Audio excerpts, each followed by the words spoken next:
Assalamualaikum warahmatullahi wabarakatuh. Kembali lagi di channel Sidotani TV bersama Mr. Peyok. Nah, di kesempatan video kali ini saya akan membahas bagaimana cara mengatasi tanaman padi memerah. Pucuknya memerah ini ya. Nah, nanti kita akan bahas, kita akan sharing. Kita ada kedatangan teman dari Sumber Tani 2, Mas Rifai, yang kemarin di video yang sebelumnya itu. Lanjut aja, langsung kita akan menemui Mas Rifai-nya.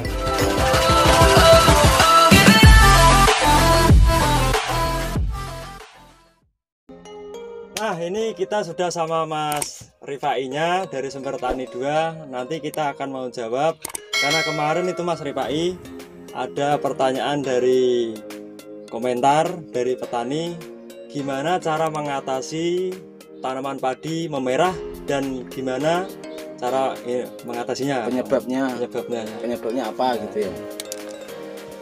Oke, terima kasih atas waktunya. Kesempatan pada siang hari ini kita ketemu lagi di channelnya Sidotani TV. Oke, kita akan membahas, karena ini adalah musim tanam padi di MT kedua, jadi ada beberapa kendala.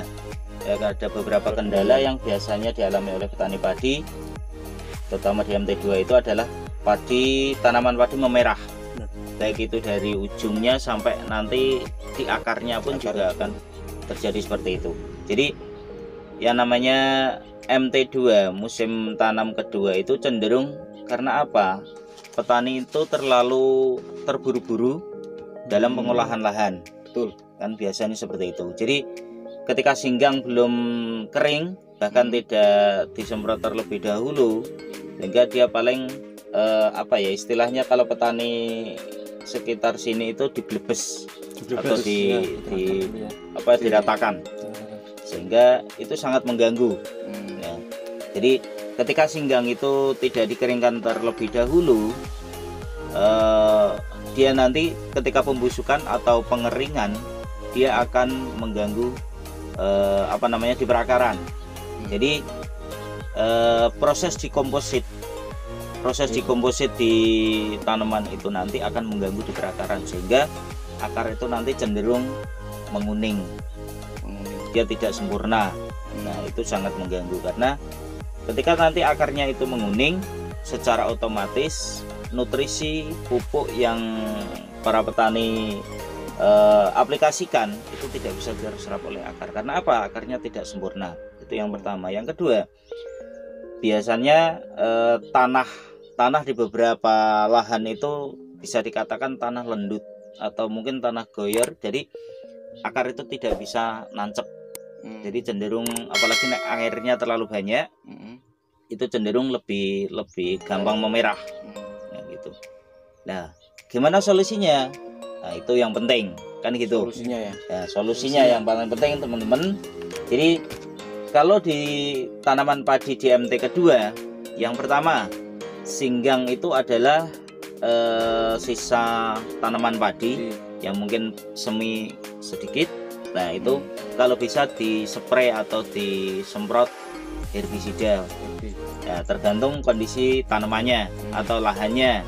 Nah, itu yang paling, kalau mau cepat pakainya yang paraquat. Banyak sekali lah mereknya, banyak sekali yang mungkin disemprot langsung mati, langsung mengering, atau mungkin kalau sesuaikan kondisi lahannya lah sama kondisi airnya. Yang terpenting itu karena apa? Ketika nanti kering, dia pasti akan lebih mudah untuk membantu proses dekompositnya. Jadi nanti tidak mengganggu di perakaran. Itu yang kedua. Yang pertama. Yang kedua, usahakan sirkulasi airnya, karena posisi seperti itu kalau bisa airnya sedikit lebih dikurangi. Supaya apa? Tanah itu lebih liat. Jadi nanti akar itu bisa lebih cepat nancep. Nah, gitu. Terus yang ketiga adalah sistem pemupukan. Kalau bisa sebelum pemupukan, nutrisi dulu yang masuk. Ada Vitalis atau Marifit P. Marifit P itu adalah fosfat murni, jadi lebih efektif untuk membantu pembentukan akar, kan itu. Terus Vitalis itu juga cukup bagus karena itulah sifatnya hormon untuk membantu pertumbuhan.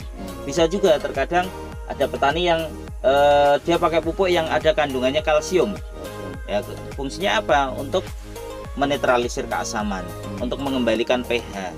Nah, itu sangat efektif. Makanya ketika mungkin selesai tanam dia ditaburi pakai dolomit atau pakai kapur, itu juga sangat membantu supaya apa?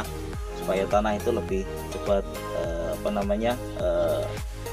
liat, atau sehingga nanti akar itu lebih cepat nancep. Jadi nanti pas begitu diaplikasikan pupuk, dia bisa langsung terserap oleh tanaman. Nah, di samping itu biasanya ada serangan jamur Xanthomonas. Nah, itu jamur Xanthomonas bisa nanti pas pengaplikasian spray pertama juga bisa dibantu dengan fungisida. Funginya macam-macam. Ya, funginya macam-macam karena sifatnya itu aktif apa, Pak? Yang jelas pakai antrakol juga sebenarnya bisa, atau mungkin pakai simoksanil juga bisa. Yang bahannya simoksanil atau yang bahannya propinep juga bisa. Disesuaikan. Atau mankoseb plus karbendasim itu biasanya kita juga pernah mencoba seperti itu. Tapi yang jelas nutrisi juga diimbangi. Jadi sebelum pembukaan. Mungkin itu Mas. Oke. Sudah cukup jelas ya, Mister ya. Semoga bermanfaat bagi petani. Ini pertanyaan udah dijawab ya berarti ya. Caranya gimana ya? Padat. Maaf, ini saya pakai baju petani bawang merah. Ini karena ini saya nggak cuma petani bawang merah ya. Petani padi juga. Juga padi juga. Jadi di lahan saya juga terkena seperti itu, makanya saya tanya sama Mas Ripa ini. Semoga video ini bermanfaat bagi petani yang lainnya ya. Betul. Jadi jangan lupa like, komen, dan subscribe di channel Sidotani TV. Mantap. Mantap.